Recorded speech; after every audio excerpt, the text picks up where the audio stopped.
ni kwamba badala ya kulisaidia taifa tunaendelea kulipaka zaidi taifa matope kwa mikono yetu wenyewe, kwa sababu kuna vitu vingine tulikuwa tuna uwezo wa kuviachia vipite tu bila kutengeneza sintofahamu. Kulikuwa kuna vitu vingine kwa tungeweza kuzingatia utaratibu wa sheria. Kwa mfano mtu umeshamkamata, kutaka labda awepo Tanzania, utaratibu unaofuata ni kumuondoa. Mamlaka kwa mujibu wa sheria zina power na nguvu za kuwaondoa watu nchini wale ambao wanadhani hawapaswi kuwepo nchini. Sasa kuendelea kukaa na watu kama hawa, hawafikishwi mahakamani, mawakili wanazuiwa, taarifa zao hazijulikani, inakuwa ni kutia doa zaidi, lakini pia ni kutengeneza attention kubwa ya ambayo pengine tungeweza kuizuia. Ya masikitiko kwamba mpaka sasa hivi Bwana Boniface Mwangi pamoja na mwenzake kutoka Uganda mpaka sasa hivi hatuna taarifa kamili wako wapi. Kinachosikitisha ni kwamba jana jeshi la polisi waliwaeleza mawakili wetu ambao walikuwa wanafuatilia ili swala toka mwanzo toka juzi kwamba mchakato wa kuwarudisha umekamilika, kwa hiyo hakuna haja tena ya mawakili kuendelea kulifuatilia ile swala kwa sababu wanarudishwa katika siku ya jana. Na jambo hilo sisi tukaliona kwamba lilikuwa ni la msingi, kwa sababu kitu cha kwanza tunachopigania ni hawa watu kuachiwa na kurudishwa kwao au kuruhusiwa warudi kwao. Lakini mpaka sasa hivi taarifa haziko tuseme haziko wazi kwamba hawa watu wanashikiliwa wapi na kwa sababu gani. Kitu ambacho kimsingi kinavunja misingi ya sheria, kwa sababu katiba ya Jamhuri ya Muungano wa Tanzania pamoja na sheria zingine na mikataba ya haki za binadamu inataka mtu yote anayetuhumiwa, mtu yote ambaye anakuwa chini ya vizuizi vya polisi awe anapewa nafasi ya kuongea na ndugu, mawakili wake na wadau wengine wanaohusika na yeye. Cha kushangaza ni kwamba toka mwanzo wa hii swala mawakili wamekuwa wakisumbuliwa, hawapewi nafasi ya kushiriki, nafasi ya kusimamia mahojiano yao wakati mwingine. Na cha kushangaza ni kwamba kwa nini baada ya kutoa taarifa kwamba wamewapeleka wameendelea kubaki nao na kufanya chochote kile ambacho pengine sisi mawakili ambao tulikuwa tunasimamia hatuna taarifa hizo. Kwa hiyo tunasikitika kwamba mamlaka zetu wakati mwingine pamoja na kwamba mamlaka zina haki za kukamata watu, kuzuia watu wote wawe ni wa Tanzania au ni wa nje, ni vyema masuala ya utaratibu wa kisheria kuzingatiwa. Hawa ni raia wa kigeni. Lengo letu ni kwamba hata kama wana makosa wanaohisiwa wamefanya, basi taratibu za kisheria zingezingatiwa kudili nao bila kutengeneza taharuki ambazo pengine zinaweza zikaleta chokochoko nyingi baina ya sisi na majirani zetu.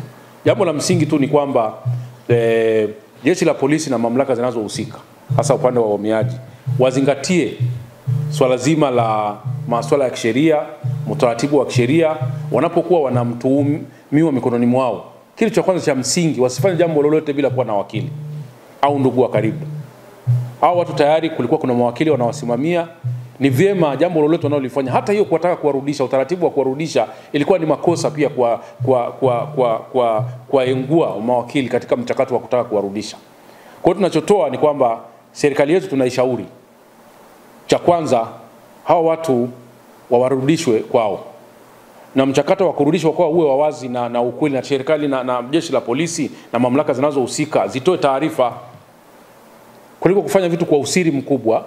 Madhara ya kufanya vitu kwa usiri mkubwa ni mengi sana. Tumeshaona watu ambao wameteswa, wengine wamekufa, wengine wamepotea kwa sababu ya kushikiliwa katika mazingira ya usiri. Zinatoa nafasi ya watu kuumizwa, kuteswa na baadaye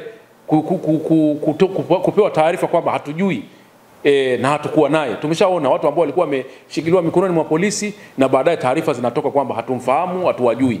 Sasa mazingira kama haya sio vizuri yakaja kutokea kwa wageni. Ndio maana tunasema wakati mwingine si hatupendi kusema lakini tunatulazimisha kusema kwa matendo yenu mengine. Toka juzi tunatafuta mamlaka, tunatafuta uongozi, tunashauri hao watu waachiwe, lakini viongozi hawataki kusikiliza watu, hawataki kupokea simu za watu. Inaonekana kwamba sasa njia pekee ya kuzungumza ni kupitia vyombo vya habari. Wale wengine walikuja wakarudishwa, ni sawa. Ingawa sisi pia tukubaliani na vitendo vya kuwarudisha wananchi wa Afrika Mashariki wanapotembelea nchi za Afrika Mashariki. Lakini hata hao basi, kama baada ya kuwazuia kile walichokuwa nakuja kukifanya mmefanikiwa, basi warudisheni. Madhara ya kuendelea kuwaweka ni kwamba mnatengeneza mgogoro zaidi. Mnafanya swala hili liendelee kujadiliwa ndani ya nchi, nje ya nchi na duniani kwa ujumla. Kwa hiyo tunakemea uongo ambao tulipewa jana, kwamba watu wamerudishwa lakini kimsingi hawakurudishwa. Lakini bado tunashauri na kulitaka sasa jeshi la polisi na mamlaka zingine zinazohusika, warudisheni hao watu kwao, na waruhusini wanasheria ambao wanahusika kuwasimamia watu hawa, wawasimamie kwa mujibu wa sheria za nchi, na baadaye watakapofika hatua ya kuwaondoa, basi mchakato utakuwa umekwisha. Sasa kama haya hatashindikana, kama haya hatawezekana, nadhani utaratibu tunaoweza kufanya ni kwenda kuiomba mahakama iingilie swala hili kwa kufungua shauri la habeas corpus, ambalo ni utaratibu wa kisheria tu. Pale mtu ambapo anashikiliwa bila utaratibu wake kueleweka ukoje na mamlaka hazitaki kufuata utaratibu wa kisheria, nadhani itabidi twende mahakamani sasa kuiomba mahakama iweze kuita mamlaka zinazohusika na kuuliza ni nini hasa wanafanya na hawa watu, au kutaka wawaachie au wawafikishe mahakamani kwa mujibu wa sheria. Hilo ndio jambo la msingi. Kwa kweli mambo haya yanayofanyika ni kwamba badala ya kulisaidia taifa, tunaendelea kulipaka zaidi taifa matope kwa mikono yetu wenyewe. Kwa sababu kuna vitu vingine tulikuwa tuna uwezo wa kuviachia vipite tu bila kutengeneza sintofahamu. Kulikuwa kuna vitu vingine tungeweza kuzingatia utaratibu wa sheria. Kwa mfano, mtu umeshamkamata, kutaka labda awepo Tanzania, utaratibu unaofuata ni kumuondoa. Mamlaka kwa mujibu wa sheria zina power na nguvu za kuwaondoa watu nchini wale ambao wanadhani hawapaswi kuwepo nchini. Sasa kuendelea kukaa na watu kama hawa, hawafikishwi mahakamani, mawakili wanazuiwa, taarifa zao hazijulikani, inakuwa ni kutia doa zaidi, lakini pia ni kutengeneza attention kubwa ambayo pengine tungeweza kuizuia. Kwa hiyo cha mwisho tu ni kwamba mamlaka zizingatie taratibu za sheria za nchi. Hatukatai wana mamlaka ya kukamata watu, wana mamlaka ya kuchunguza, lakini taratibu za sheria zizingatiwe.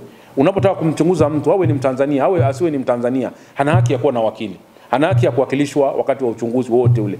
Taarifa zake zinapaswa ziwe zinatolewa kwa wakili kwa ajili ya kuwasilisha kwa ndugu, jamaa na marafiki. Hilo ndio jambo la msingi.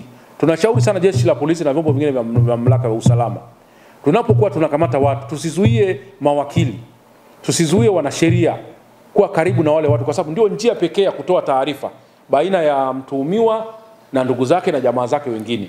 Unapozuia wakili asiwe karibu na mtuhumiwa, au unapojenga mazingira ya wakili kutokuwa karibu na mtuhumiwa, kwanza unataka kuambia dunia kwamba hatuna utaratibu wa kisheria, hatuna rule of law katika nchi yetu, kwamba mamlaka zinaweza zikachukua mtu zikakaa naye bila kufuata utaratibu wa sheria na vitu kama hivyo. Vitu ambavyo kwa kweli vinakwenda kinyume hata na utaratibu wa serikali ya Jamhuri, ambao kimsingi wamekuwa wakisisitiza kwamba tuzingatie utawala wa sheria, na kama mtu hajakamatwa tufanye uchunguzi, na kama mtu akikamatwa basi haraka sana iwezekanavyo wafikishwe mahakamani. Kama kuna kosa wamefanya hao watu, basi wafikishwe mahakamani. Hilo ndio jambo la msingi, au waachiwe warudishwe kwao.